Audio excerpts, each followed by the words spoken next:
Hi, this is Torsten from Brainstorm, and you're watching CMS TV. Once you got the whole thing done, you can go back and look at it, and then it starts to make sense, because I'm a Right. firm believer that a lot of things that go on within us, all human beings, is that our subconscious is this area where the real truth exists, because the subconscious is not what you're wearing on your sleeve when you walk into a store or when you walk into a social setting or something like that. The subconscious is like your id. It's like this thing inside of you, how you really feel, what you really think.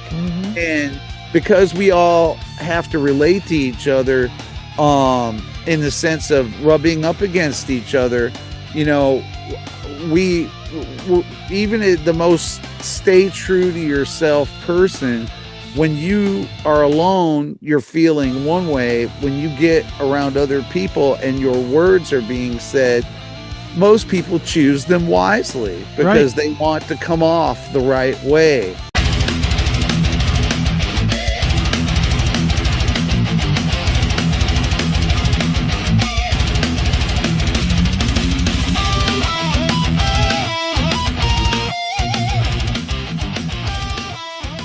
Chris Akin presents. I, of course, am Chris Akin, and today on the show we are going to feature one of those bands that most of you still haven't figured out for some reason. I'll never understand that. One of the better bands out there today. They have a brand new release after a 5-year, very long wait. The album is called Never Give In. It is Today Is the Day, and here to speak on it is the main man himself, Mr. Steve Austin. Steve, how are you, man? I'm great, man. Thank you, Chris, for having me on. I truly appreciate it, buddy. Sure, man. Dude, I love this record. I'm just going to tell you, I'll tell you, from what I read in the press, this is a two-part thing, and I'll let you explain all that. I'm telling you in advance, it's not even out yet for most people, and I can't wait for the second piece to put it all together, man. It's an interesting story slash puzzle that you're piecing together for us fans. Well, thank you so much, man. It is. It's a body of work as far as all of it together, with a focus on the whole of the thing instead of just individual songs. But yeah, I just wanted to do something completely different as always, and Mhm. make something brand new, and to try to put together sort of like a diary of what the last like 5 years have been like for myself and most people. Right on. Well, explain this part to me, Steve. And there's no right or wrong answer to this, but in today's world, in the music world, it makes sense that you don't just put out 25 songs. Put out a double and give everybody the whole piece. I understand that, but at the same time, I know you musicians, and these are your babies until tomorrow when you create new babies. Right. So what is going to keep your interest in delivering this story over what I'm going to imagine is a 2-year period? It's all music and chapters out of my life. And at first I had thought about doing this as a double album. Um and with looking at it of how long it is, because this first chapter is 40 minutes long, Right. and on a vinyl LP, that's about the max if you want the ultimate audio fidelity to for it to sound really good. And I had went back and forth about it and whatnot, and then I started looking at this as more like books, like a book instead of like an album, meaning that like there's the first book that kind of starts it all out.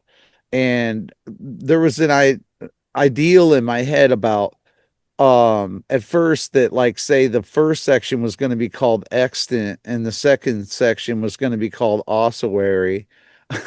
And it shows you how a work in progress can change, because um I still like those concepts and whatnot, but like it seemed to me when I started working on it that it made better sense in doing it like this, where number one, the record will sound good. It's the appropriate length and whatnot.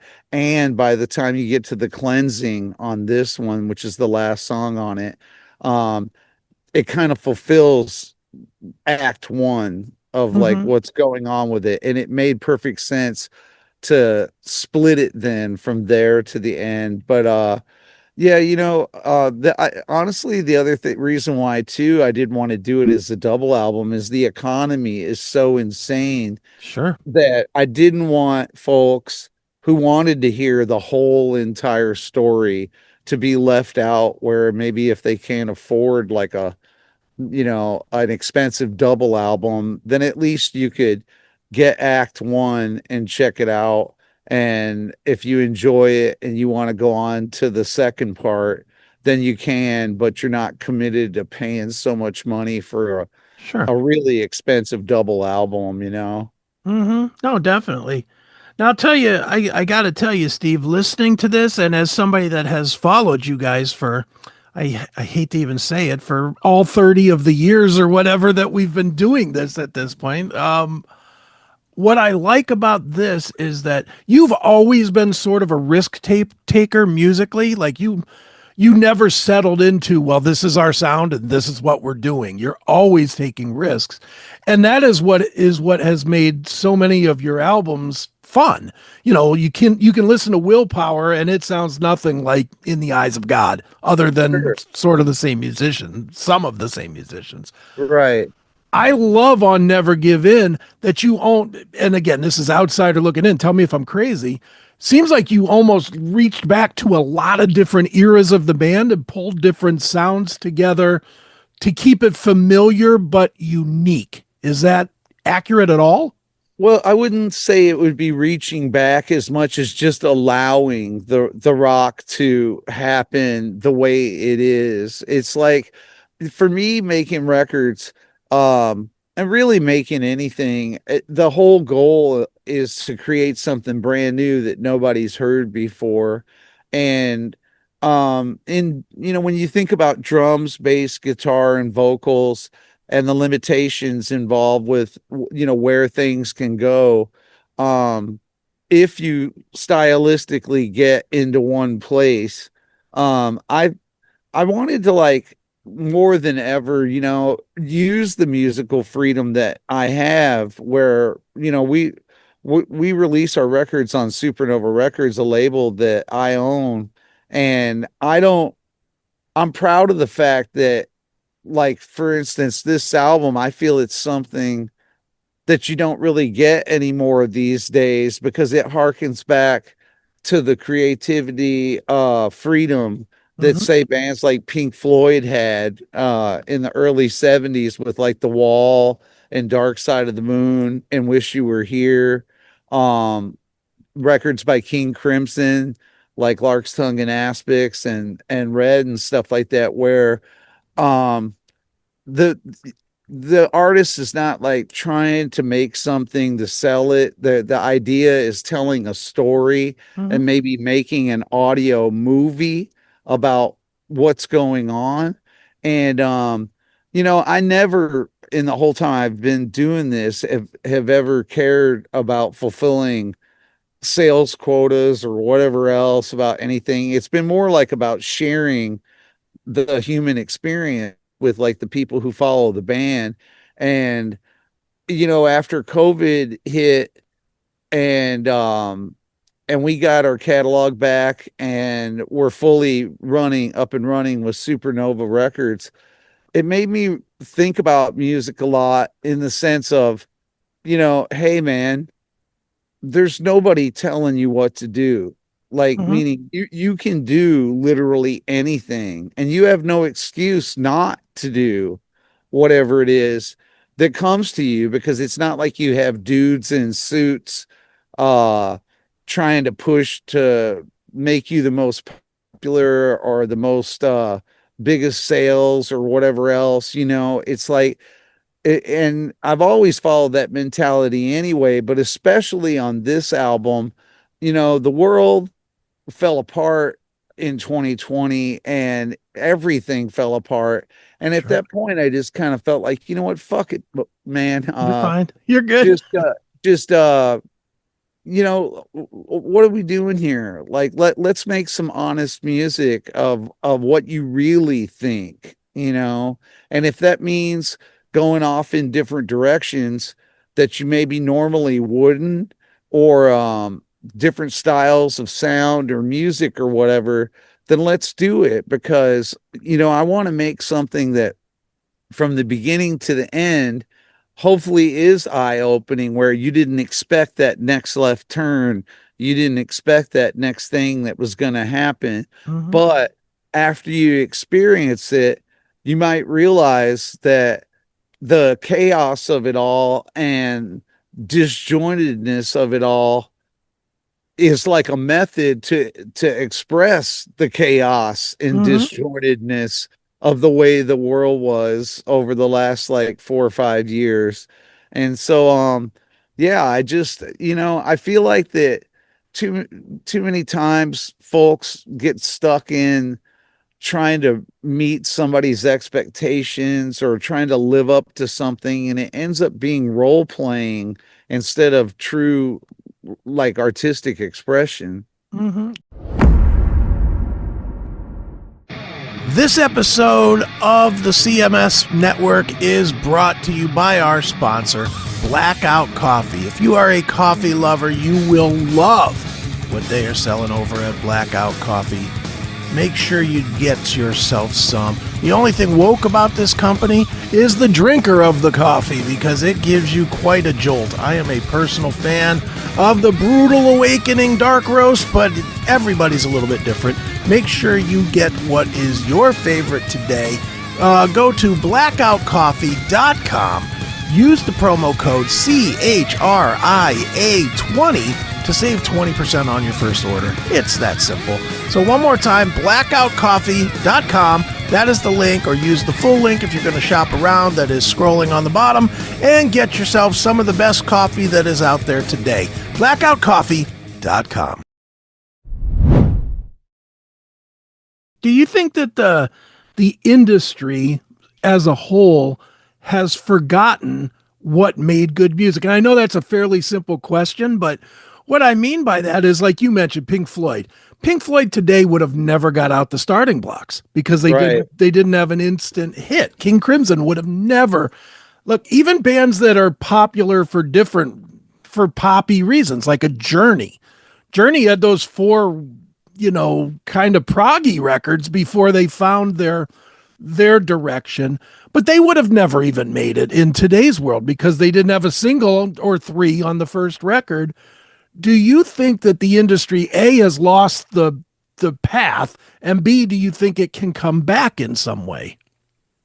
I've always said to friends and whatnot, as far as people that I relate to, if I would have been alive as an adult in the late 60s and early 70s, you know, the bands that I would have felt like I fit in most as far as their ideology and the way that they are and everything would probably be number one Pink Floyd and number two King Crimson. Sure.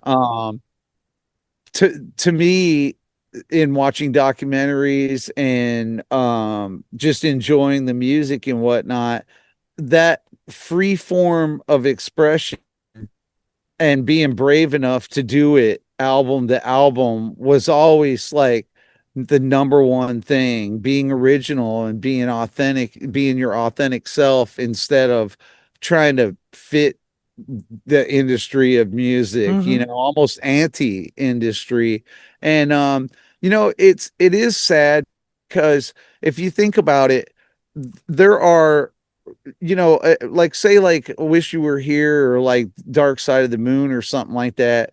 Back in those days, this music was taken very, very seriously, Mm-hmm. say by record companies, where they knew that Pink Floyd or King Crimson were not going to be throwing down the perfect 3-minute song hit songs, and but they had deep belief in the quest of like what those artists were doing, and they had gigantic budgets to be able to make those records, where we're talking, for back in those days, $250,000 or up to Sure. $1 million spent, and lots of time in the studio crafting, working on these pieces. And I feel like in this day and age, a lot of this has drifted away because record labels are money minded. They do want hits. They want the least amount of production going on in the sense of money and whatnot and time. And if you think about famous works and how long they took, like the Sistine Chapel with Michelangelo, or different statues that people carved and made, those things weren't made overnight. It Right. took time to make things like that. And records like I just mentioned, like The Wall or Wish You Were Here, those were records that were crafted and took time. And not to say that I'm right, but if you think about it, those records have stood the test of time, where every day another kid turns 13 years old and discovers those records, Sure. and they have a high powered impact because the work and thought and feeling that was put into those records was very, very in depth. And now it's, in this day and age, from what I see and from me being someone who runs a label and also looks at other releases, I mean, a lot of record labels anymore would just as happily sign a band on a premise of saving money if, say, they were able to make their own record at a Hmm. really low cost at a friend's house. And we're talking like releases that get listened to that are bigger. um and that aesthetic doesn't make sense to me, because if you want to say something musically, sure, you could go into a studio and bang it out in like a few days or like a week or something like that. But like, the point is like trying to craft things that can stand the test of time, and be more involved than just hit and run catchy songs. Hmm. It's like I like albums that, to me, are like movies Sure. almost. I think that that's been a pairing with me ever since I started doing this, being inspired by directors like David Lynch and and and and Quentin Tarantino, just people who throw the rule book out and make these films where there's more to it than just Hmm. dialogue and filmography or whatever going on. Sure. It's like Stanley Kubrick films are another one that were super inspiring to me. And so I always like try to look at each album as a new opportunity to create like a new audio movie. Hmm. And this freedom that I have in being able to do this is great. And I want to use it as much as possible, because I feel like that I owe it to the people that listen to us to not have any constraints, and to do what you really think, what you really feel, instead of just, oh man, we got to have like a rockin' album that's like Hmm. the perfect amount of time and songs not too long and not deviating from the formula. Right, certainly, man. Well, and kind of the proof is in the pudding here too. Just in, if I name, I don't know, the 60s, you can, and I don't need you to do it, but you could name off the top of your head 10 classic records from the 60s or the Yeah. 70s or the 80s, maybe even the 90s. But from 2000 up, do you think you could name 10? I don't think so. No way. And it's because the record labels haven't put the investment into developing the artists. And, look, you give a band $10,000 to split four ways to make a record. Where's the incentive to put 6 months into it to do it right? Looking for a unique gift or just want to make someone's day? Head over to Cameo, where personal messages from your favorite creators are just a click away. Meet Chris Akin, one of the most captivating content creators on Cameo. Known for his wit, charm, and outlandish behavior at times, Chris is ready to make your special occasion even more memorable. Whether it's for a birthday, an anniversary, or just because, Chris delivers a message that feels like it's coming from a friend, an enemy, or someone in between. His energy, humor, and creativity make each video a one-of-a-kind experience. So don't wait. Visit www.cameo.com/Chris Akin and purchase your Cameo today from one of the best content creators on all of Cameo. Make someone's day special, or maybe even not so special, with a message they'll never forget. Yeah, there's really no I get the idea from having done this for 30 plus years that especially in the last 5 years, the focus on most record labels that are out there right now is these different points. Number one, no new bands. They don't want new bands. They want proven things that have already been released before. And you witness this because of all the catalogs being bought up. Catalogs by Neil Young, catalogs by Queen, catalogs by all these different artists. And, you know, people that don't do this all the time, they might just see that in passing in the news and not think much of it, of like, oh wow, like Neil Young sold his catalog or whatever. Oh, okay, I guess it's about time, he's older, you know. But that's not the point in this. That the point is that a lot of these record companies are major conglomerate corporations where they look at their art form of putting stuff out as more like the way an investor would put out over a long term. And so for them, re-releasing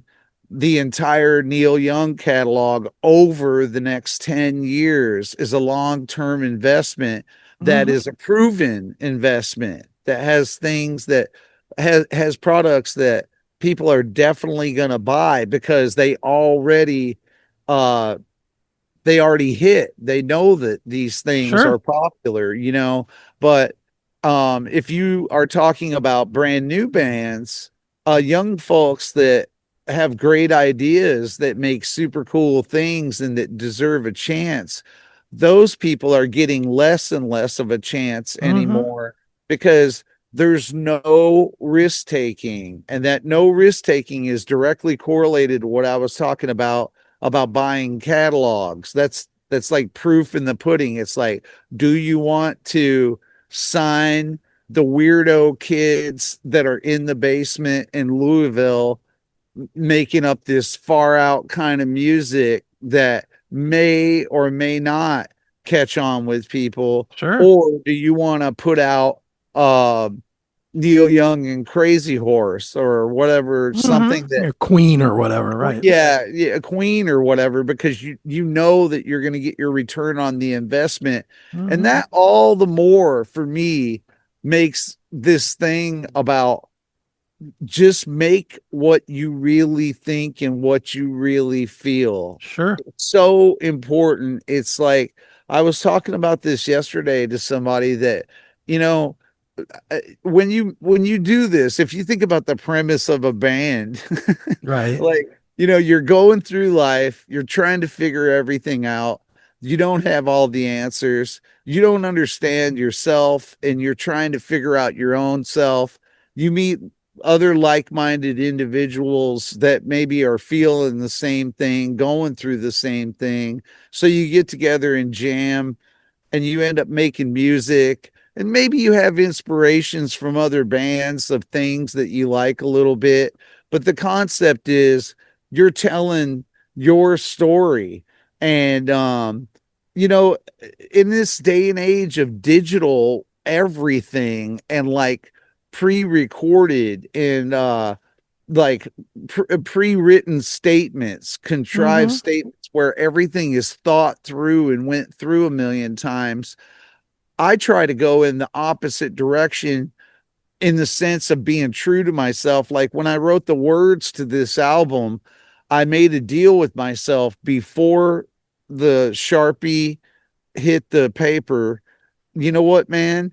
Let's make this as real as it can be. And if you're going to do that, then you're not allowed to go back and self edit. So, like, if you think something and you write it down, if it's good enough in your head to write it down because that's the thought you're having, then leave it alone after you write it down and then go on to the next line and the next line and the next line. And when you make it to the end of the song, you're not allowed to go back to the top Sure. and rethink this deal and go, well, maybe that doesn't sound as cool. Or maybe if I took this word out, or maybe if I did this, because that to me would be like not as honest Sure. because the first thought that came to my mind is how I was feeling. And now true, sometimes I might be writing the words to this and write something down. And while I'm listening to the next part, I kind of look down and read what I wrote and think, you know, what the hell is that supposed to mean? Sure. Like what is this supposed to be? Mm-hmm. In context to the rest of the song. But I'd have to fight those urges because it's kind of like if you were making a new dish of food or something and you're experimenting and you're chucking different things in there, at first it might not seem to make sense of why you're throwing that ghost pepper in there. But then the next thing you know, once you got the whole thing done, you can go back and look at it and then it starts to make sense because I'm a Right. firm believer that a lot of things that go on within us all human beings is that our subconscious is this area where the real truth Mm-hmm. exists, because the subconscious is not what you're wearing on your sleeve when you walk into a store or when you walk into a social setting or something like that. The subconscious is like your id. It's like this thing inside of you, how you really feel, what you really think. Mm-hmm. And because we all have to relate to each other, in the sense of rubbing up against each other, you know,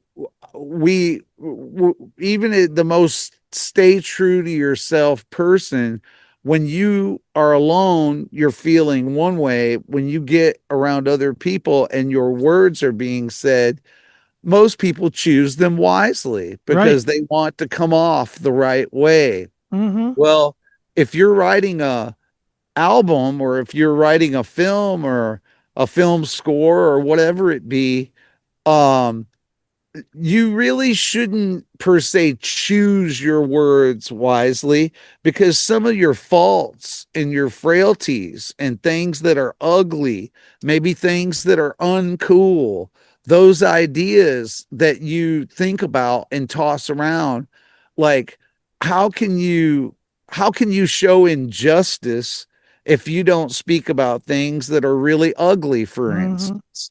No, you're uh right.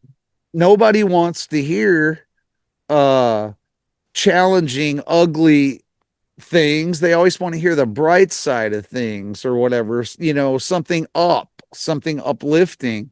And I feel a record should be a more like an accurate representation of the human existence, which involves Mm-hmm. all emotions, whether it be anger, hatred, desire, compassion, um, all the full gamut and round of human emotions. And I just think that, for me, when I listen to other artists, these are the traits or characteristics that matter to me the most, which is just be yourself. Right. Be yourself, warts and all. If somebody enjoys what you're doing, or they find intrigue in listening to the music you make, then that's great. Maybe if somebody listens to it and they don't connect with it at all, that's okay too, because the only things that are able to for mass consumption to reach every single person, I guess, to me, a lot of times are not the most original and authentic things, because it's very difficult to reach mass consumption unless you're some attempting to fit in. Mhm. And I don't want to fit in.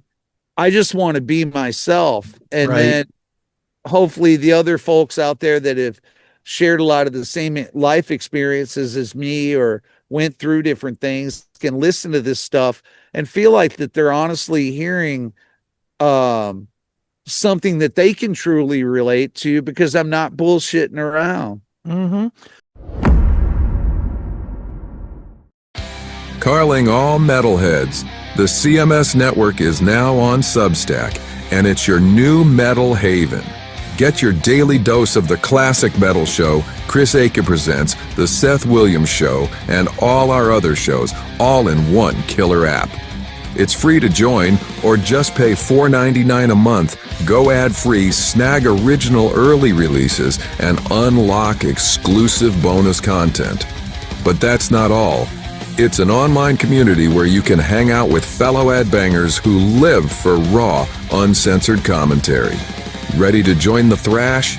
Download the Substack app from your iOS or Android store, search for the CMS Network, and get into the pit.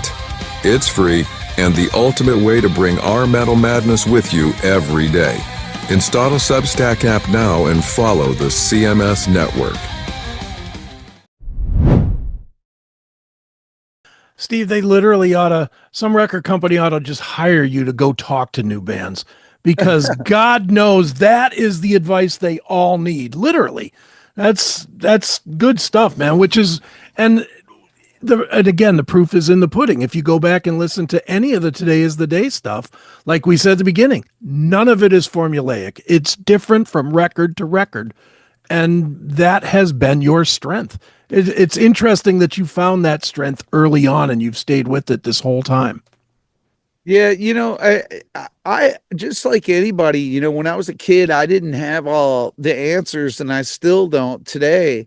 If anything, I was on my own a whole lot from a very young age, with a father that traveled a lot of the time, super amazing dad who was really behind me a whole lot, and a mother who was off on her own tangent as well. So music was sort of like my imaginary friend in a lot of ways to really young kids. So from the age of like 12 years old, I had a drum machine and sat in a basement, sitting making music, trying to understand myself and trying to understand the world. And when you are in those formative years, you try to draw inspiration or learn music from other people. And so I would go and learn, like, first time I ever heard Back in Black, it was the first time I ever heard rock music, and I ended up being so fascinated with that. I learned how to play like every single song on the album when I was like 13, to show my dad that, like, put a concert on for him. So I sat there and performed Back in Black from beginning to end for him. And but I also realized in those early years that no matter who it was I would latch onto of digging their music, I could never fully recreate it the way that they did it in the first place. And that led to step one of create your own style, learn how to play guitar the way that you want to learn how to play it. And that involved making up all kinds of bizarre chords and bizarre rhythms and bizarre sounds on guitar and not being afraid to do that. It bothered me at first when I was a kid because I felt like I could never meet up to the greats that I wanted to emulate of playing their songs and stuff like that. But then I also started to realize as I got a little bit older, man, maybe this is a good thing because you're teaching yourself how to play guitar the way that you feel it needs to be played. And that just rolled over into when I wanted to start a band and get things going to say something. I didn't have like, I want to be a this kind of band or I want to be a that kind of Mhm. band. It was more like I want to be able to be myself, and the conviction to that had a whole lot to do with the whole existence of Today Is the Day, because when we first started doing this stuff and we sent demos out, the first couple labels that responded to us that were really amazing labels that I thought I'd want to be on, they started talking about um direction of like, well, we really like this side of what you do. Mhm. And so if we were going to work with you, we would want way more of all of this, Mhm. but maybe way less of this over here. And I wasn't experienced enough to really understand that in some ways, but deep down inside, I had a feeling it's like, man, if you are going to do this and you're going to make something brand new, and you're gonna be yourself in doing this, then you're gonna have to put some boundaries down Right. about creative control and and how that rolls. And the first label that I signed to, um, I had a talk with Tom Hazelmeyer, the guy who owned it, probably the man I admire most on planet Earth besides my father. Um, I said, hey, I just want to let you know up front, like, if you work with us, you will have no say in the audio, the music, the images, the art in any kind of way. And if you're not down with that, then we have nothing more to say. Sure. And he, right off the bat, said, man, I just like what you do. So you do what you do, and I put it out. I don't care if you record a faucet dripping for 15 minutes or whatever it Right. is. I just like what you do. And that moment was really when Today Is the Day was truly born, as Mm, far as other people hearing it. sure. Because if we wouldn't have had that kind of musical freedom from Tom Hazelmeyer when we started playing, we would have never made the records that we have that I'm very proud of Absolutely. from over the years. Definitely, man. Well, you should be proud of them, as well as this newest one, the newest endeavor, which is Never Give In. It is out October the 3rd, I do believe, here in the States. And it is fantastic. So make sure you buy it. Where's the best place to buy it from, Steve? That would be at the Supernova Records Big Cartel store, Okay. Supernova Records .bigcartel.com. Okay. Um, just head on over there. We've got everything up on there for the new album with new t-shirts and CDs and whatnot. Um, if anything, I just say to the fans, I hope that this record brings a sense of comfort to you when you listen to this thing, of understanding that you're not alone and being pissed off out of your mind. You're not alone and feeling hurt by like the things that have transpired here. Mhm. And most importantly, not to sound corny, but with the name of the album, just never give in to this. The world is shaping in a way that's trying to mold you into its little confines and trying to get you to give up on the things that you care about, the things that you love and enjoy. And the only way that you're going to beat this is by not giving in. So stay true to yourself and do what you believe, and everything's going to work out. Right on, man. Well, It's a great message, man, and it's a great album as well. Never give in. It is Today is the Day. And Steve, this has been fun, man. Thanks for joining me here on Chris Akin Presents. I truly appreciate it, Chris. All my best to you, brother.